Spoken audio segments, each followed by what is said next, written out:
We all want to believe that we make our own decisions, that we're in control. We believe that when we've made a choice to buy something, who to trust, how to vote, any of those things, that we're using logic.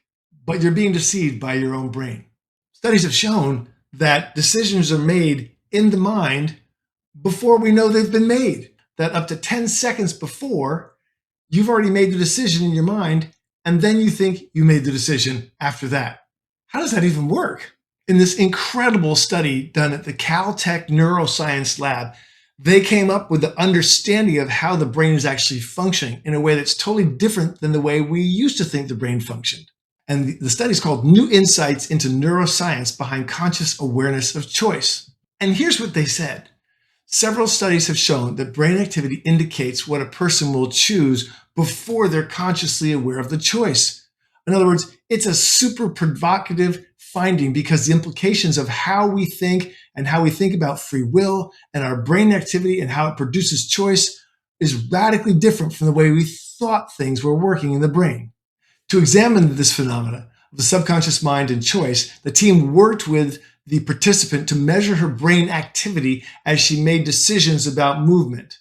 They focused on recording her brain and the region called the posterior parietal cortex, which has been shown to encode for a person's intentions, such as the intention to reach out and grab a cup of coffee.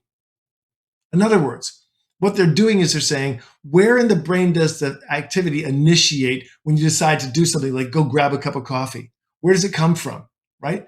Are you consciously making it? Is it happening in your subconscious? Where does that idea and that decision arise? And then what happens next in the brain? And then the activity that you go reach out and grab the cup of coffee. So for the experiment, the subject was instructed to think about moving particular body parts in specific ways. She might be asked to shrug her shoulders or, for example, or to attempt to squeeze her hand. They wanted her to think about specific movements like reaching out or shrugging her shoulders or maybe even clapping her hands, something like that, so that there's a definite thing inside the body and brain that's happening that they could measure. But they also didn't want her to tell them what she was going to do and when she was going to do it so that she could initiate it herself and therefore they could find it. In other words, she wasn't going to say, I'm going to reach out and grab a coffee. Okay, let me decide to reach out and grab a coffee, right? So they didn't do that. She just had to decide something and then do it. And so when they did this and they tracked in her brain, what they found out was in the region of the brain where this was happening was her subconscious mind was acting, sometimes up to 10 seconds before she was able to actually make the decision conscious. In this study, they realized that they could, by mapping out her activity and having her repeat it, they could realize where in the brain it was coming from, and they could actually see the pattern. So they knew before she knew, by watching the brain pattern live in real time, they knew she was going to shrug her shoulders before she knew it. They knew she was going to grab the cup of coffee before she knew it consciously. That's incredible. Because what does that mean for your decisions about who to hang out with, what to eat, when to eat, what to do? All the big decisions that we have in life are actually originating inside the subconscious mind and not inside your conscious free will mind. Or are they? And let me tell you one little extra secret. And it's this. I know a guy who was a 10th degree black belt in multiple styles, used to run one of the largest martial arts competitions in the United States for decades.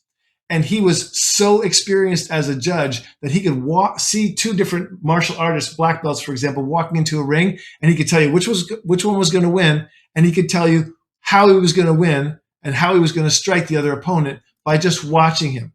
And it's probably true that the guy walking in there didn't know it. My point is that our bodies are in tune with our subconscious mind more than our conscious mind. We give off tells that can be seen from the outside. And what this study did is it's shown that's true. We can see the brain that I'm going to grab the cup of coffee seconds before I consciously decide to grab the cup of coffee.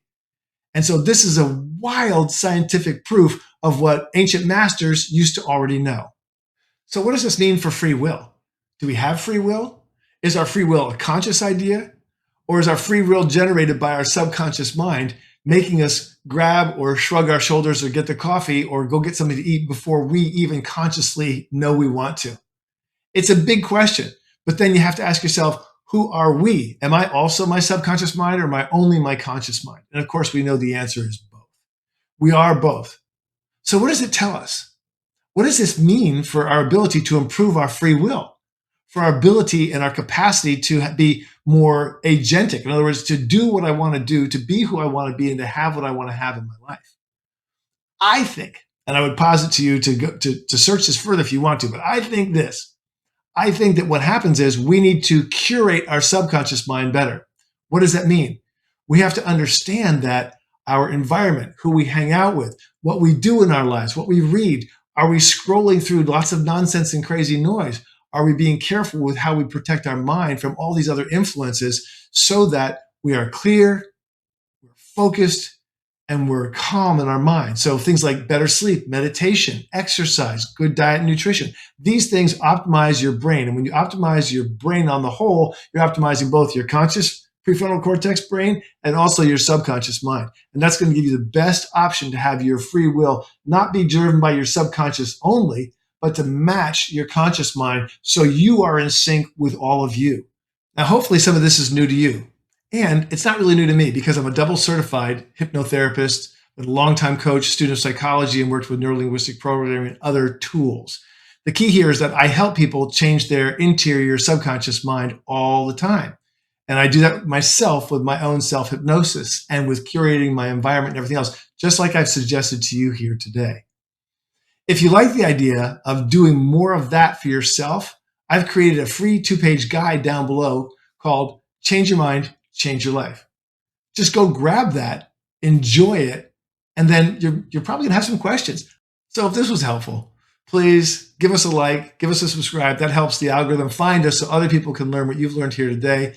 Share it with anyone you like, but always leave a comment down below. I'd love to hear your thoughts on what we shared today.